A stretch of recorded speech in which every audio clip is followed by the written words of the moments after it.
I first tried Nika Campbell's collection of short stories before realizing she's got a thing for historical fiction. Matter of fact, her debut, Thread of Goat Beads, and her latest novel is historical fiction, titled SARO.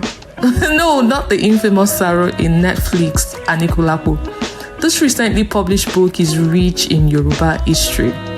On this episode of Worth Reading podcast, myself and Shay had an amazing 50 minutes or so to meet the author, film producer, and scriptwriter who is deeply fascinated by our history and retells them through fiction.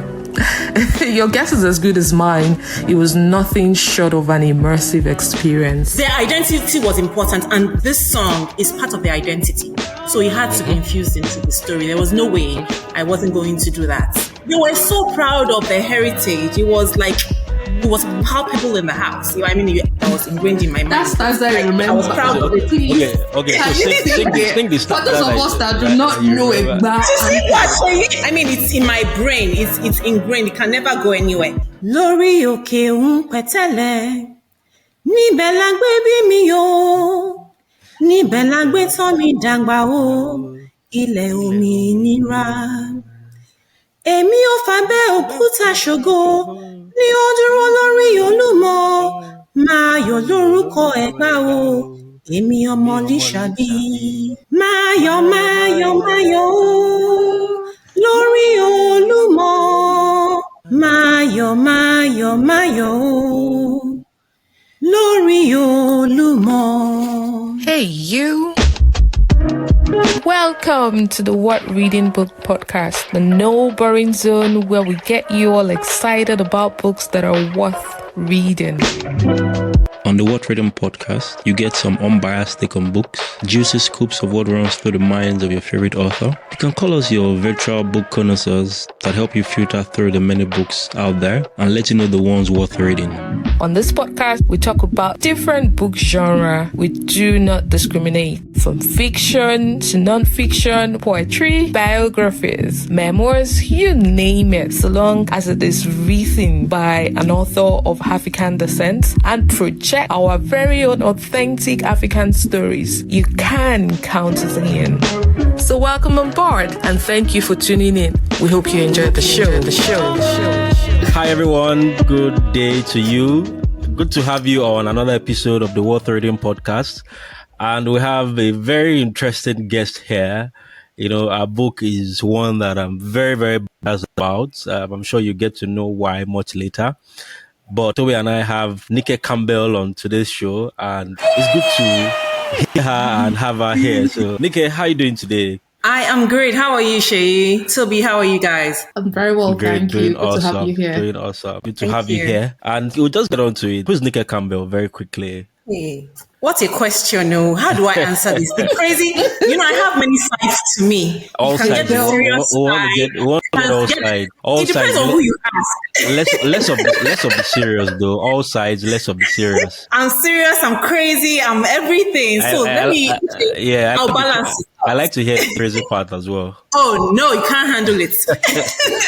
Okay. As much as I can handle, as much as we can handle, let's hear it. Yes. So, who is Nika Campbell? Nika Campbell, well, she's a Yoruba girl at heart. She's from Nigeria. She'll always be Nigerian no matter where she is. Okay. Nika, I was born in Lviv, formerly called Lvov, Ukraine, which was part of the former Soviet Russian Republic. Yeah. Yes, Soviet Union. And my parents were medical doctors there, students there where they met and got married. And then I was shipped home after about 3 months. And I basically grew up for a while with my grandparents while my parents finished their education in Russia. Oh, okay. So that's how I was very, very close to my grandparents. And I grew up for the first 20 years in Lagos, Nigeria. I attended 5 nursery and primary schools. Wow. That's record-breaking. That's quite a number. Which is why I understand where anywhere I go, I can adjust because from a very young age, I was put in different environments so quickly. I had to adjust to my environment. So I've noticed that about myself. I can adjust quickly. I will study environments and I will adjust and I will go from there. So that's one thing about me. So I grew up in Lagos, Nigeria for the first 20 years. I attended Queen's College, Lagos, Nigeria. Yay. You see why. Yay. And I started University of Lagos. I was there for a year and a half. I read economics and I transferred to Howard University. ASU did that. Oh, yeah. Yeah. I couldn't wait any longer, so I had to transfer. And a lot of us actually did transfer abroad, unfortunately. Howard University was wonderful, a great experience, a Black experience. I was able to immerse myself in the Blackness of America. And I know how Black Americans see themselves through the lens of American society and how they feel like they're second-class citizens. And that was my first experience in America as a Black person, really, how they are marginalized and how they are discriminated against, and how it empowered me as it empowered a lot of Black students as well as to who we are and the power that we have as Black people. So I graduated from Howard University, and I went on to my master's in international development at American University. So I was a bookish person, but alongside everything I did, I always read. And I always remember the stories that my grandparents told me as a child growing up as to who they were. The Egba people, how we traveled to Abeokuta. Those stayed with me for a long time. And the stories they told me, especially my grandmother told me, stayed with me. And that's how I self-published my first book, Thread of Gold Beads, which is historical fiction as well, about the Dahomey people and the Dahomey kingdom and how her great-great-grandmother came from that kingdom and how she fled during the Dahomey War.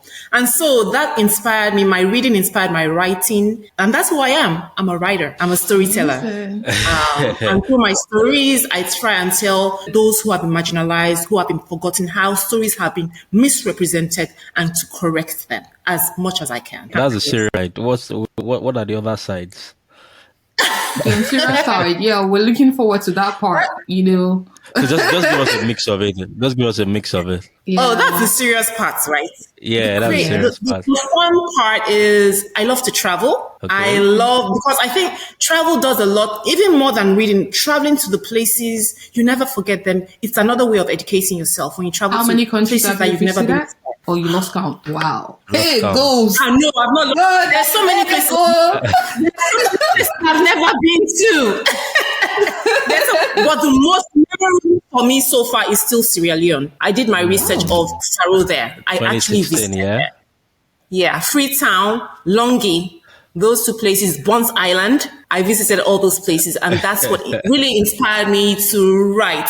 I wrote, after visiting Sierra Leone, I finished the first draft in 5 months. Sierra Leone. Because I just needed to pour it out, as in everything I'd experienced. So traveling is one thing I love to do. I love to hang out with my girlfriends. I like to party a bit, just have fun. That's what I like to do. Right? Oh, good. Yeah. We like the life. We like Is it the blood? God. I wish a scientist was going to take time to do some research to find out like a scientific explanation to why do Ogun people, Abekuta, Ijebu, what is it about them and, this soft life and partying. Soft life. There's a way they get so happy and excited about just flames, gathering people together. And it's by default. I wonder why, I like to gather people together too. I like to connect people. Like if I have different groups of friends, by the way, because I can I'm very fluid.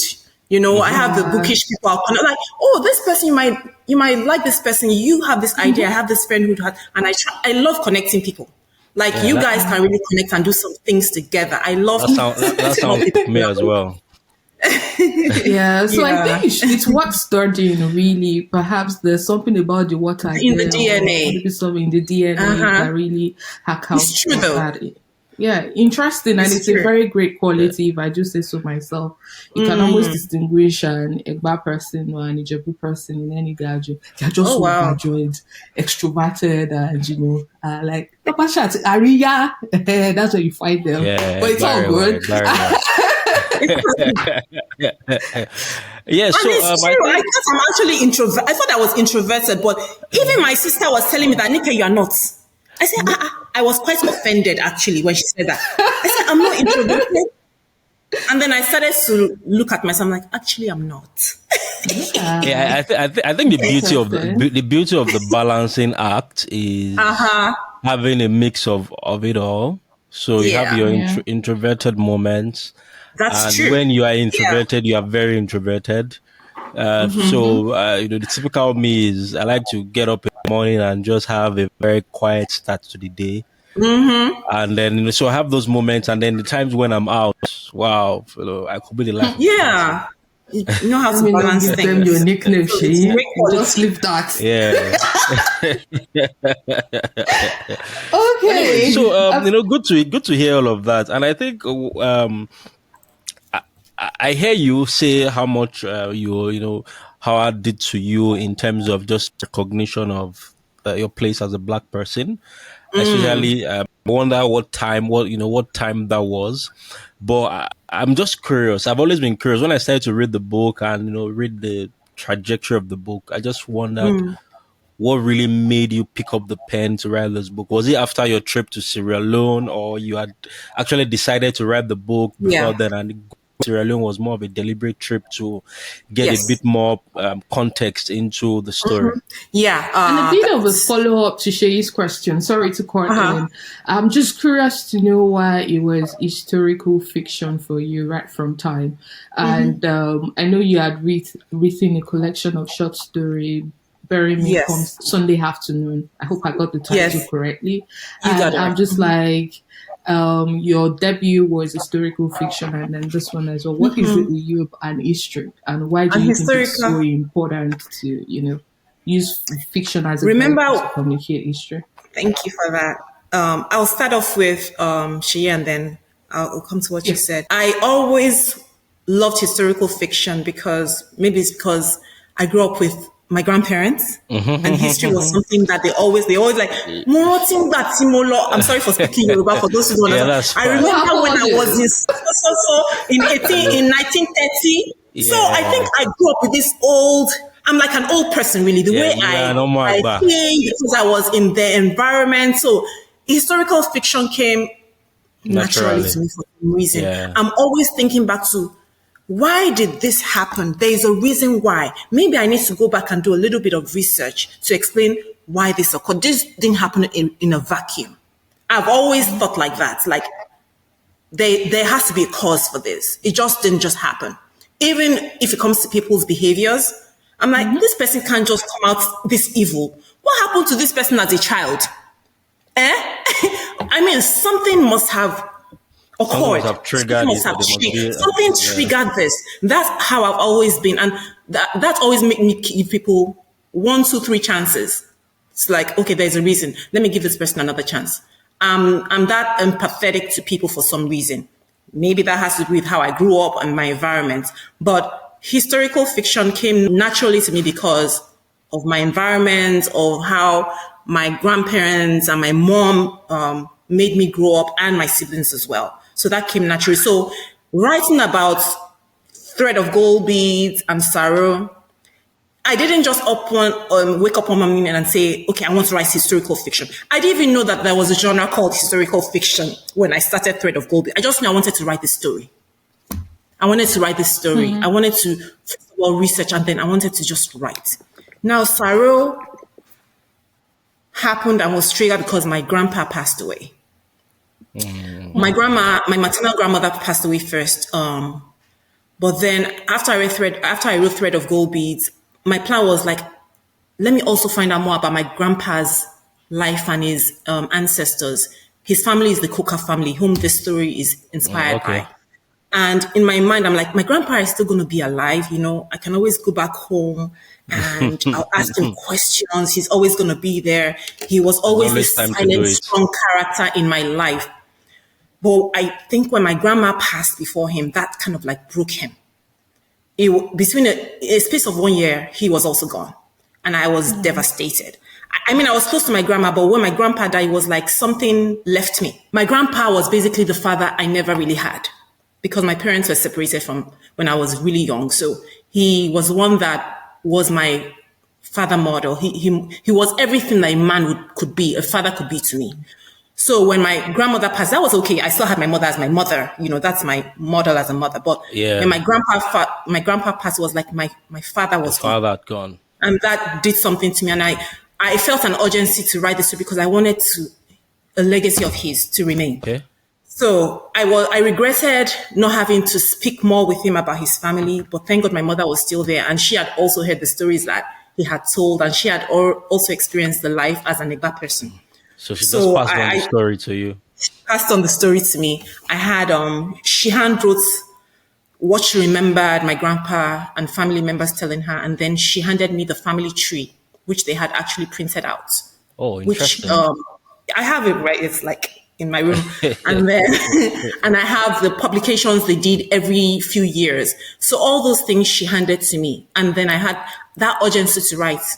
It became really real, and I'm like, I need to write this now. And so it's a legacy to who my grandpa was really, and my family, and keeping it alive is how SARO was inspired. And that's when I traveled to Sierra Leone. Don't make me cry. But Okay. that's Thank you for the real sharing reason. this. Yeah. Yeah, I'm the same Yeah. with them. It's quite a vulnerable one, and I know that strong emotions that we feel as humans sort of like inspire us to see the need to do certain things more urgently. And so I can totally relate to what you say. And then grief, all the strong emotions are Yeah. known to birth, key projects or key milestones in people's lives. So I can totally relate to that. But then I'm like, if I'm just imagining, just as a follow up to that question, like, Yeah. why was there such a huge gap between when your last book came out and this one? I mean, a lot of time, most writers will typically release like an anthology, just like they're trying to test the water and to see what the reception is going to be like. And then as a follow up to that, they will just, release a full length novel, right? And so after reading Bury Me Come Sunday Afternoon and the warm reception back, I think that must have been over, was it close to 10 years ago? And Kurama really did a lot of work to promote. 2016 was Bury Me Come Sunday. Yes, it was Yes. 2016. 6 years ago. And they did quite a fantastic at promoting it. It was literally everywhere on social media and all of that. And I know. An author to watch out for. And I didn't even know you had released the book before then, until maybe like Yeah. it was based on the success of your anthology that a lot of people found about your debut and all. And I'm like, okay, fingers crossed she releases something soon. And it was just like, whoa, she went quiet. What happened between that period? Yeah. Yeah, and if you can also seize the opportunity to share a bit of the challenges you experience while trying to, document this or put together this book. I know a lot of times because we rely heavily on history, there's a tendency need for one to be a bit more accurate. A lot of research would have to go. Of course, the research, exactly. You can just dive. And that's part of my answer. Yes. Yeah. Yeah. So yes, 2016, Bury Me Come Sunday Afternoon came out, and what I did after that, most people might not know, is that I actually adapted 2 of the stories in Bury Me Come Sunday Afternoon into short films. So that was a project that I focused on, and that gap period is what I did during that time. So it's actually on Amazon Prime, Apartment 24, which was Apartment 24, the very first story in Bury Me Come Sunday Afternoon. Yes, it was filmed in Virginia, and then what's the second one called? My Religion, Losing My Religion. That was filmed in Nigeria. Both came out between 2018 and 2019. I think Losing My Religion came out first, and then Apartment 24 came out second in 2019, 2020. And they were actually filmed in international films everywhere. So one was in Abuja. Apartment 24 was actually got an outstanding award for some reason in Abuja. And then they were all over the area. I think Losing My Religion was filmed in other places, in Egypt, other countries all over the world. So that was my project for a while. For about 2-3 years, I was working on adapting, going into, testing what filmmaker and a script writer too. I'm trying to get my feet wet in that area as well. So that's my other interest. 2 titles. That's my other interest. Yes. So Apartment 24, it's on Amazon Prime, and Losing My Religion, also on Amazon Prime. So those were the 2 things I was working on. And then I was doing my draft of SARO at the same time. So again, as we said, the research, which is historical fiction, it took a bit of time to be able to confirm the information and then start writing and then drafting and then editing and then finding a home for the book. So that's why it took that long with my short films and things that I'm working on as well. So, and of course, life. I'm raising 3 boys. Wow. That doesn't come easy, beautiful. really. Doesn't come easy. Doesn't. That job will never end. 3 boys, 3 mountain movers. So Yes. that's Amen. a lot of work.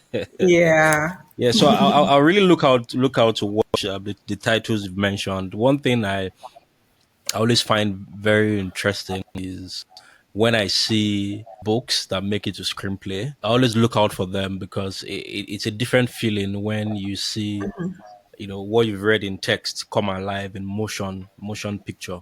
A lot of the Western world have done a good job of converting many very good books into screenplay. And I think that in Yeah. Nigeria we're playing a lot of catch up. But I know that there's a lot of work that is ongoing, and many of these stories are now being told. There was a time when the likes of Tunde Kilani were doing work with Akinwumi Shola's texts, with SARO right there, and all of the movies that in fact I didn't even know that those movies were from books until when I had to read up a bit on Akinwumi Shola, and I realized that really some of these amazing movies were actually from text written by this great man. So well done The on that. best films come from books. I think the best films come from books. Yeah, I would agree with you. I mean, There's something different about them. I don't know. Yeah. Maybe it's the depth of it, but I'm like, when I watch a movie and then I didn't realize that it was a book before. And then at the end, in the credits, and I see, I'm like, oh my God, that's the Based reason. on- that It explains was a the book. yeah. Yes. I think I an agree. easy explanation for that is that for a movie, you definitely the script writers will take time to write the script and all of that. But when they start out with a book, it gives them a lot more space to imagine things into. So the first work, the groundwork has been done. There's It's a already story been done. already. Yes. That's right. There's a story already, and all they are doing is modifications of that story, That's and right. just adding bits and pieces to make it a glamorous or more detailed or whatever direction they choose to take the story into. But it's always something to look out for. Whenever I see a book that makes it to screenplay, I'm always very pumped that great, especially if it's even an African story or an African movie. And although there are some that have come out underwhelming, but nonetheless, it's still kudos. Yeah, it's always to, a hit kudos or to- miss. Yeah. Yeah, it's Yeah. still kudos to whoever to those that Yeah. work on it. So in the light of that, just diving into the book, there are 2 things I'm going to ask you. First is, pardon me, but I think I missed out on some of the pronunciation of the names. Okay. Because they weren't written properly, but I kept struggling. I was looking for the other armies on them, right? I was looking for the other armies on them, like is it, To get is the it the Dotunu, accents on them, right? Shiwolu, Dotunu. Shomide. I think those are the ones that I think it was Dotunu, then Dotunu. Okay, so it's Osholu. Dotunu. Yes. Exactly. I got Osholu. Osholu. The king's name. Shiwolu. Exactly, Shiwolu. I Okay, think we so that means I Sumonu. got it. But I just wanted to be sure that Sumonu, Ore Adewu, Alade, those ones. Leave Simone. I don't like Simonu. I don't even know why you're even bringing his name up. Let's call him away. He's like, of no And you know, substance. Sumonu in real life means, it's a good way to yab someone in Yoruba. Sumonu. I kind of could relate to that maybe it's just the way I wouldn't be defending you when this gets out and the Sumonos out there hear what you just said. Yeah, so I think that before I dive into my questions from some of the characters in the book, there's something that you did that's in the book that really gave me goosebumps. I already told Toby before now, and I would like you to. I saw that you put the Egba anthem. Do you want to sing it for us? Okay. Can you imagine? Yes. Do you know that? I grew up with that song around me. Do you I know mean, that my when I grandparents. saw that anthem, I went on Oh, YouTube. wow. I went on YouTube and I started playing. I looked up people that had produced the anthem, and I was just playing it and just enjoying Yeah. enjoying the lyrics of it. So, um, are there any lines of it that you're able to sing, or just able to? And why did you really infuse it into the book? There was absolutely no way I wasn't going to infuse that. It was basically the essence of the story. I mean, we're talking about the Egba people and how they fled the Oyo Empire and how they were building a new kingdom for Yeah, themselves. yeah. So they had to. Their identity was important, and this song is part of their identity. So it had to be Mm-hmm. infused into the story. There was no way I wasn't going to do that. And I mean, growing up, when my grandparents took us to Abeokuta, or they had their family meetings at the house, they would always, when they started their meetings, they would start with the song. So it was already ingrained in my mind. There was Did they sing all the stanzas? Yes, they had a book now. It was a serious Really? matter in my family home. I'm telling you, my grandparents, they were so proud of their heritage. It was like, it was palpable in the house. You know, I mean, I felt so proud to actually be part Egba, because it was just a wonderful feeling. It was a wonderful experience. So that song, they will sing it. Some of them knew it off head. Some of them have the printouts. They will sing the whole stanzas, everything. They will sing it. Me, I only remember the one stanza that was ingrained in my mind. That stanza I I remember. was proud of it. Please. Okay. Can So you sing the for those of us that do not you know remember. Egba, See what? So do you remember the page that was in? Just give me a second. Let me look out for it. I can sing the first, no problem. I mean, it's in my brain. It's ingrained. It can never go anywhere. Let me Yes, find that's it. page 30. Aha. yeah. You can join me if you want. I'll Ooh, hum in my okay. mind with you. But I can only sing the chorus with you anyways. But Okay, I know the I'll- song now. It's quite popular. While It's growing very up, I popular. used to listen to Gateway. Yes. Mayo, Uh-huh. the chorus is popular, right? The chorus is popular. My head is Yeah. there. Please, give me some credit. Okay, I'll sing the first. Okay, 1, 2. Lórí òkè ń pẹ̀tẹ́lẹ̀, níbẹ̀ la gbé bí mi o, níbẹ̀ la gbé tọ́ mi dàgbà o, ilẹ̀ òmìnira. Èmi ò fàbẹ́ òkúta ṣògo, ní ó dúró lórí Olúmọ, máa yọ̀ lórúkọ Ẹ̀gbá o, èmi ọmọ Lísàbí. Máa yọ̀, máa yọ̀, máa yọ̀ o, lórí Olúmọ, máa yọ̀, máa yọ̀, máa yọ̀ o, lórí Olúmọ. Is that okay? Yeah, that's okay. That was beautiful. Thank you. Thank you, Toby. Thank you. You know. So yeah, that was that. I think that if there was any highlight for me in the book, seeing that anthem there, it just made me run to try to listen to it again. My dad used to sing it quite often when we're growing. Wow. But you know that because there are a lot of variations of songs that the Egba people sing. So in church Yeah. they sing songs like Egbalo ni Jesu, and you know, and this is another variation to it, Yeah.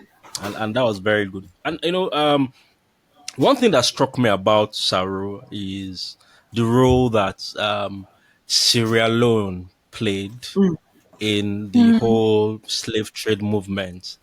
And I know that a lot of people do not. I also like that you did not call it Sierra Leone like we know it today. You called, you named it, the real origin name Sierra Leone, right? Which Sierra is like Leone. mountain of lions. And so I think that whenever you remember stories about the slave trade, what do you think about? Because even I've seen movies, growing up, we watched this movie that had Conta Conte. I can't remember what the title of the movie is anymore. We watched Roots. movies, yeah, Roots, exactly, yeah. Roots. Movies like Roots, that. yeah. And then we've read Really? all sorts of stories. Yeah. And reading this book again, I see the level of inhumanity that occurred. I saw how brutish or brutal man was to man. And I know that there are Yeah. still some places where it may not be full blown, punch in your face racism or slavery or slave trade, but there's still Subtle subtle, racism. these things still occur very subtly in some parts of the world. So what's your general take on the slave trade and all of that, what you've come to learn about it and the impact it had on our peoples? One thing that is hard to swallow, which a lot of us will have to swallow, is that slave trade wasn't one-sided. And fine, we talk about the white man colonizers coming in and taking slaves, but it wouldn't have happened without participation of our people as well. Yeah. The ones Sure. that sold people, or the one that Somanos, kidnapped their own fellow human beings, Oriades, and the their Somanos. neighbors, the Oriades, the Trusted Sumonos, allies. trusted people that turn and betray you. That is hard to swallow. And that's one thing I went in my research, even in all these other stories that we've heard all over, we've watched and we've read about, it's people that are close to us that betray us. Yeah. And the white man, the colonizer, saw this gap and they came in and they swooped in. And that continues to happen even now. We don't call it slavery now. We don't call it any of that, but we do have human trafficking. Nobody talks about it. Of course. It's still slavery, and it's still going on. It's going on underground. Even the person walking past you now might be trafficked right now. You don't know it. They tell us all the time, look out for signs that someone is being trafficked. It is scary, but it is happening. We just have to be vigilant and observant around us as to what's going on. So slavery, it's inhumane, but the real fact of the matter is that it doesn't exist if we don't allow it to exist. And that's why it is what it is. It's such a horrible thing to happen to man, but it happened and it's still happening. But something has to happen to change, to occur. And it's up to us as human beings to do that. Yeah. While you were uncovering all these facts and history, did you feel hunger at some point? Like hunger, and how were you Yeah. able to interpret or translate those emotions into making sure that you did justice to the history without Yeah. discoloring it, without being Yeah. jaundiced about your perspective about it? And of Yeah. course, all of those things you found out, do you think they also have a role to play in the current issues around racism that we face in this age and time? You talked about a bit of your background, or growing up in the US as a black, an African American, and all of that. Like, did it provide some kind of perspective, and how did all of those emotions or anger influence your Yeah. perception or take when it comes to racism and all the happenstances in this current age and time? Awesome. That's a great question. My emotions they oscillated a lot. I was extremely angry. Again, I couldn't really comprehend. And it's same when I watch all these movies about slavery, 12 Years a Slave, Roots, Yeah. you're just so incensed with anger. Like, how can this is someone that looks like, fine, our skin color is different, but we're really the same people. We're we're Homo sapiens, we're not animals. Why are you treating one race like an animal? We're all the same. What's going on? But I try to look at things in perspective. I looked at it in terms of me being the one that's enslaved, me being the one that's the enslaver. I try to be as objective as possible. They are looking at it in terms of economics. We need money, we need slaves.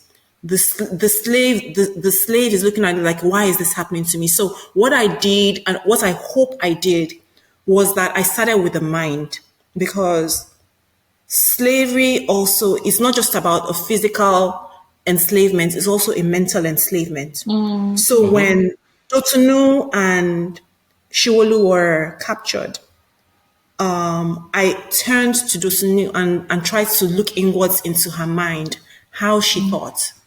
I think it was chapter 6 or chapter 5, part 2 of Dotunu's section, part 2, where I started off with what was going on in Dotunu's mind when she realized that she had been captured as a slave. Yeah. And so she actually took a deep dive into hell. Her mind went to hell. And some Yes. people might have even gone mental at that point where she's pregnant. She doesn't know where she's captive in a slave ship somewhere in the bowels of the ship. She doesn't know where her husband is. She doesn't know where her first child is. She doesn't know where her ward is. She feels betrayed and she begins to question, why me? And oftentimes that's what we ask ourselves when we're in issues or in situations where we never imagined we would be. Father God, why me? Why me? Yeah. Of Why all me? people, I've done everything I could to avoid this situation. Why am Yeah. I in this predicament? And so I try to approach it from an individual point of view because we're all individuals and that's the way we experience things as individuals. So, and that's why how I try to break down the emotions by looking at it from each person's point of view. The way Shiolu approached what happened to him was different from the way Dotunu, his wife, approached it. She refused to accept what happened to her. Shiolu Mm-hmm. accepted it because of their different experiences. He was running away from something. She wanted to go Yeah. back to everything that she loved. So it Yeah. was looking at things from, and that clashed later on in their lives where they didn't want the same things anymore. And that was the conflict between them all the time. So I hope I was able to do that when I Yeah. wrote it Talking out. about them not wanting the same things anymore. It's quite interesting how you. In fact, the name sort of even typifies what he eventually did. How he waltzed into our hearts and our Yeah, life. yeah. Was that Doesn't that deliberate? happen sometimes? Yeah. The opportunities when you leave a gap. So yeah. So Yeah. a waltzed into A into waltz waltzed into her life, into their lives. yeah. Well, Yeah. interesting. I think one thing that of all the characters, one character that struck me the most was Uwerola, and I like how it reminds us of the roles that women actually played in keeping kingdoms. Oh yeah. Forts and keeping kingdoms. We talk about we say a lot about the strengths of the women. We talk about Queen Amina. We talk about Moremi, and I think that in our own rights in the book, she sort of just took that kind of place where. Yes, our husband had been murdered, poisoned and killed. Yeah. Our son was nowhere. But thankfully, the oracle had said that he was still alive. Hence, Yes.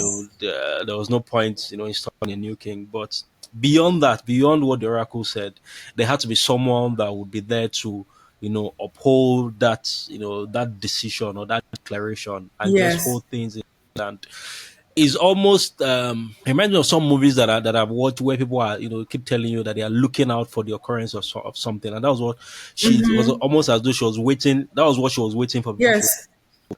And so I think that that's one character that I so much as much as we didn't get to hear so much about her, but the times that she was spoken about or the times that you narrated part of the story, it just Yeah. showed a very very strong woman. Yes, yes. Yeah, I feel that I think it's because of the women that I grew up seeing all the time. They're strong women, silent and strong. They Okay. didn't need to showcase or shout who they were or do you know who I am kind of thing. They were Yeah. silent but strong. And they influenced their family members all the time and upheld the family. And that's what I wanted Wuraola to represent in the book as well. And I me, could. really, all the supporting roles that were in there, they were really strong women. Oshuntari was another one, Yeah, silent but yeah. strong. I was going to Yeah, talk about her. I was going to talk about there's something you did there, right? I think how you introduce traditional religion, which is what I don't know why. Well, there was a bit of a cult face to it, sort of. But I wanted to believe that it was more geared towards traditional religion, of and course. how there was a sort of clash where, yeah, they've been brought up the sheep and were being introduced to Christianity, but Oshuntade still will take some of those women, and I think that I'm a Christian, right? And many times I get to just read a lot about what religion was for the black man before colonization, Yeah, before these religions were introduced to us. And my father will tell me that sometimes it's not all a case of black or white. right? Yeah. Because a lot of traditional religion was also born out of man's curiosity at that time, because Yeah. there's a Yeah. vacuum in every man, and Exactly. all that we seek to do is to fill that vacuum with a higher source of reckoning. That Yeah. higher source where we say that I know that the higher source can protect me. I know that The this higher source is supernatural, looking out right? for me. I know that this higher source will be there to provide for me. So, do you want to talk about that, how you were able to just introduce, and why do you think you that in? For instance, I know that even the Egbas, when Christianity came into the Egba land, I know that even the African church, as it is known, for instance, is largely more even an Egba church than anything. So yeah. Um, Imagine if I had written this story and they were all Christians from the beginning. Would you have believed the story? Of No course Would you not. way. have believed? Would I, if I started with Shiwolu was the king of the bar and they went to church? No way. No Of course way. not. I had to be historically correct and authentic. Oh yeah. Yeah. And Makes sense. there was and that was would be an affront and a slap in the face of the readers if I wasn't true to the time and to everything that was going on in that period of time. And at that time, I'm a Christian too, born again Christian by the way. But that doesn't mean I shouldn't represent the truth about that period in the 1830s to the 1850s. They were not Christians. A lot of them were not Christians. Christianity was just being introduced at the time. And there were so many people who were still traditional worshippers of Okay. Ifa, of Shango, of so Yeah. many other gods and Yeah. goddesses. And now I Oh had yeah. to, there were Oshun. people who stayed true to that. There were people who converted, like Shiwolu, but then there were some who were lying that they were Christians, but they were undercover still worshippers of the traditional religions. And there are people still like that in our lives. I basically kind of represented people who are true to who they are and those who are not. Yeah. And that's what I wanted to also bring out in the book, authenticity of people and how people hide under different guises to be accepted. And Yeah. that's what I But wanted to do as I think well. talking about authenticity, I know that the Egbas, as they know it, or as they've come to know, as they were then, and still are largely a mix of, there's still elements of traditional religion, as much as much as Christians and Muslims and all of that. So yeah, very true. We can't run away from that part of their Yeah, lives, and the best we can do is to tell it as it is. as it So is. Yeah. that was a very good one. Thank you. Amazing. So I'm actually very curious to know what your biggest influences are when it comes to writing. Is there any historical fiction author that you greatly admire that you feel that is our work, or any writer at all that has sort of like rubbed off in your Yeah. writing? Funny enough, I watch more historical films than I read. That's one thing. I would rather, and I'm a lover of film. I mean, I can watch movies Okay. all day long. It's just something Yeah. I love to do. So I am more attracted to historical movies. I can watch them from morning to night, and I'm like, beautiful. And I enjoy them so much. But in terms of writers, African writers are my favorite. Sefiata, Yeah, I love she's just, her. I like the way she's very sarcastic in her writing sometimes. I love the way she Oh just my comes across goodness. her characters. I should like that in And person too. Like, I just love it. yeah. I just love it. I mean, Oh, we've not met in person, but we yeah. communicate by emails, and I just love Yeah. the way she writes. Chimamanda also, I love the way she writes as well. Historically, I love her historical Half of a Yellow Sun. I Yeah. love that book. Yeah. I love the way it's told. I love the characters. I love the way it comes across, and I love that many people are able to watch it worldwide as well to tell the stories of Biafra and the impact of it as well. Wolo Shinka is another one. I read him as a student growing up. He's always been one of the ones I read as well. I mean, those are the ones I really enjoy reading as well. But yeah, films and those books. African writers. I rarely read any other writers. Tayari Jones is one. The American Marriage. I love American was Marriage. beautiful. It was. Oh, I love it. Yeah, amazing book. I really enjoy that one as well. So a few African American writers as well.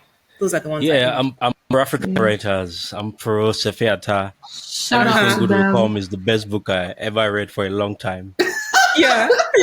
She's really And the shameless. Beat Collector, the Beat Collector is our most, the Beat Collector. I think that's our most recent one. Lovely book I as have well. it. I Yeah. haven't read it, but I'm sure I'll read Lovely. it. Yes. Yeah. You'll enjoy I it. have, yeah. Amazing. Okay. Are you looking? Yeah, sure, you go on. Yeah, I think that when you talked about Ireti, I'm curious, right, as to who inspired that character or what inspired that character. Yeah. I know that it doesn't have to be. It just have been a case of while you were Yeah. writing the story, it just thought to Wild introduce it. imagination. But because one Let of me the reasons tell why you. I asked is because there's a part that you never talked about, or I don't Yeah. think she ever talked about, which is what she saw that night. The only reference to it was when No spoilers. Oriade was reminiscing on what happened, and he mentioned behind so person's house, Sigmund, blah blah blah, and that was the only clue I had that that must have been what she saw that terrified her, and she couldn't say anything about it. You don't need to prove me right, anyways, but why Let me Ireti? talk to let me talk to what Ireti represents. Yeah, Because she was dumb. She communicated with her hands. And at yeah. that time, sign language wasn't No, it wasn't even a thing. known in Africa. It was only later when she moved to Sierra Leone that Yeah, she was taught. But she represented the things that we as human beings do not see if we're not observant enough. But she was observant because she didn't have her mouth to speak. Her other senses were more acute.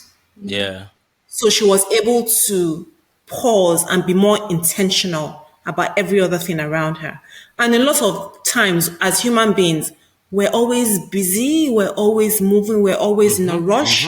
We don't notice things that we really should be noticing. yeah, So yeah, Ireti represented for me something that we all really should pause and be more aware of in our lives, and that is being able to pause and to really see. And she yeah. did that, and she represented that for me in the Standing book. still and And, knowing. yeah, and initially she wasn't actually part of my plan as a character. She just appeared. I'm really serious about that. I'm completely serious. My plan was okay, fine, a king, a queen, and their child. And then I started writing. I'm like, hold on, they have a child. There has to be someone who watches him. But hey, Yeah. Ireti didn't just appear out of nowhere. Ireti was a circumstance of the wars that were waging at that Yeah. time and how she was a refugee. And there were things that she saw that no one should ever see as a child, no one should ever experience as a child. So she came out with wounds already. She was someone who Yeah. was raw and who was aware of that bad things happen and we need to be more aware. So she had that sensitivity that even Shiwolu and Dotun didn't have because they had not experienced the horrors of war. And she was basically a signal to them. She was kind of like a warning signal, someone who was making them aware, but still they couldn't really see what she was telling them. They couldn't really understand, but she was aware. And so there are things in our lives that are like signals to us, but since we've never experienced it before, how do we know? How do we know when we've never experienced it before? But there is always a sign somewhere. We just need to pause and to be more observant and listen. And Iriti represented that. Yeah. Interesting. That's quite immersive. I think finally for me, right? One grouse that I have, I call it the grouse. It's a lesson actually, but it's just a grouse. So I'm one of those people that believes so much in friendship, right? I believe so much in friendship to the point of blind trust. Yeah. Not because Yeah. I'm not because I'm unaware that man can be inhuman to man, not because I'm aware that people stab people in the back, but despite all of these, realizations, I still believe in just trusting, Yeah. and giving loyalty, getting loyalty in return, and just living that life. But seeing how a trusted friend, so it wasn't just it was someone that you knew from many From years back, childhood. Yeah. could do such. I don't Yeah. think there's anything more evil than selling another man into slavery, right? Yeah. Seeing that Yeah. someone of that nature can do that to another man. I was going to ask. So that's my grouse, anyways. I didn't like that you made me remember that man self can be very evil, though. Oh yes. But but anyways, what do you really? What's your take on blind trust, loyalty, and friendship in general? Because that's something I mean, I think subtle that people may miss out in the book. yeah. What's friendship without trust? If you can't trust a friend, then who is that really to you? And that's the risk we take as human Yeah, beings. yeah, You have yeah. to take that risk, Mm-hmm. or else you will always be isolated and you always be alone. So as much as people will be like, "Oh no, I can't trust anymore. I've been burned. I've been, this person did me bad." Fine, I understand that. I understand. Now you know that person. Now you set your boundaries. But is that how you're going to live all your life? I'm not saying have blind trust, but trust to an extent. Yeah, And then as you go on in that relationship, the levels will change. If you trust someone a little bit, maybe you give them even a bit more opportunity to come into your life. But blind trust, no, but trust, yes. That's how I see things because you have to risk something to get something. yeah, Yeah. I was going to add that trust is earned. You don't just bestow it on people. That No. over time, people tend, it's like something that you actually accrue based on proof, evidence. And so blind Yeah. trust, I'm not such a party to, but I Not think blind that trust. Yeah. there's this thing they say in Yoruba, téèyàn bá gbàgbé iṣẹ́ àná ànírẹ́ni bá ṣeré. I don't know if I got that correctly. The context like, oh, people would mess up, people would Yeah. disappoint you, but there's also a Yeah. place of forgiveness. There's also a place of giving people the benefit of the doubt and Yeah. also allowing them to earn your trust. Don't just give it to them on a platter of Don't food. just throw So it. yeah, Yeah. Don't just give it to them. Yeah. I don't know if you've got But any it's a other balance. It's a thing. balance, but you can't withhold everything. Yeah. It's incremental. How do I? Yeah, I guess that's the Yeah. say. yeah. I think It's that makes sense. That makes a lot of sense. I'm talking about forgiveness. The last character I'll talk about is Simon. yeah, such a lovely boy. Yeah, and how. I'm sorry, I talk about my characters as if they're real human beings. I'm serious. No, Like, it's very good. It's very good. in my head. Oh my god! See how I just It said. this sound like such a swift boy. Yeah, I'm you know, like, This I was messing. Oh, poor child. It's not his fault. and He how. was a victim as well. Is how I see Yeah, it. exactly. It was a He was in all this. victim. It was a victim.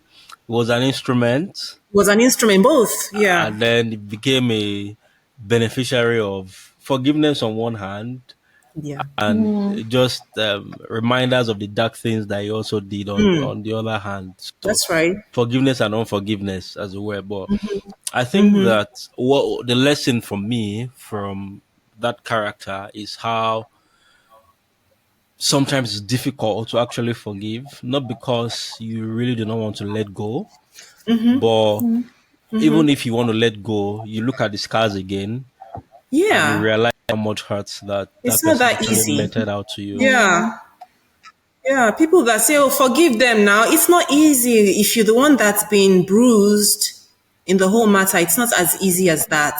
And as much as I wanted to paint Dotino as this lovely character, I also wanted to be true to our emotions as human beings. She couldn't forgive him for what he did. And we had to go in her head to figure out how did she process this betrayal? How did she process this hurt? And of course, I tried to write it in a way that I would if I was Dotunu. I would be very upset. I'll try and get him back, which is what she did. When I was writing, I was like, oh my God. When I was like, she actually lied to get this boy in trouble. But let's be true. Let's be truthful as human beings. We could do this as human beings too, to get back at someone because they hurt us. We also want to hurt them back. So I tried to process these emotions through Dotunu's character and how she eventually came to forgive him. So everybody has some people forgive easily. Shiwolu did that, but Dotunu couldn't for a minute. And they had to come to that point individually as well. At the end of the day, forgiveness is powerful. It is. It's not something forgiveness is very powerful. I believe that everyone should come to the place where you see the power in forgiveness, not because you're not able to keep scores or keep tabs of what people have done, but how you understand that you actually wield a lot more power when you let go of something. And forgiveness sometimes is not instant, but it's a process. It's a process. It's a journey. But the ultimate goal is to get to that point where it's no longer there. You're as free as a bird. Every time, the only example I have of forgiveness is Nelson Mandela, and how his remark when he spoke about all of the perpetrators of apartheid in South Africa, those is jailer and everything, and how very easily, as much as we do not see the heart of a man, right, but we could see how graceful he later became. Yeah. And I believe that is something that a lot of us can learn with human interactions. I tell people that man is going to hurt you the same way we also hurt other people. That's right. In as much as we complain that people are not of their best behavior to us, we also know that we are not of our best behaviors to other it's people. It's two-sided. Yes, so exactly. Either ways, it's a cycle that we cannot control.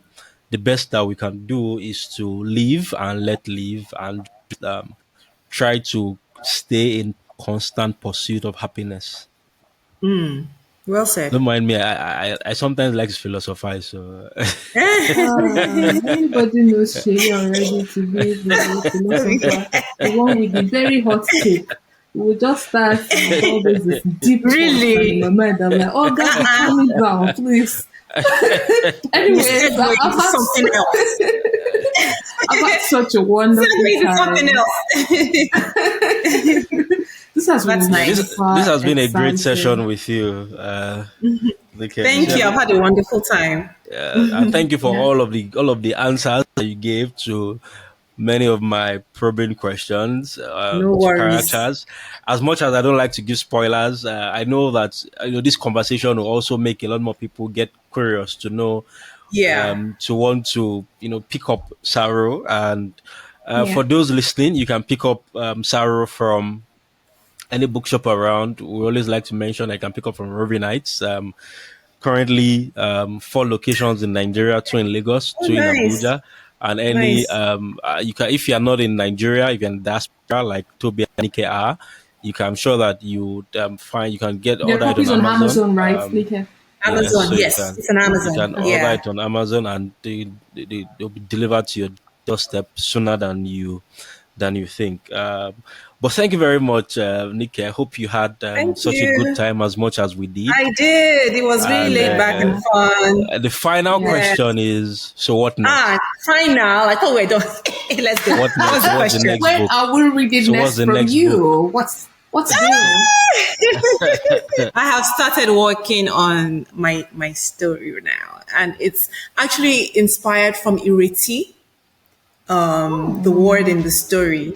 And yes, I'm excited. I've started, and we will see where the journey takes us. Yes. Amazing. That's really beautiful. Okay. We can't wait to see and experience your next work. And we Thank you. can't also thank you enough for making time to join us on this particular episode. Thank you for inviting me. I really thoroughly enjoyed it. Yeah. Yeah, all right. That's Thank you it, very much guys. for Thank you. joining us. Okay.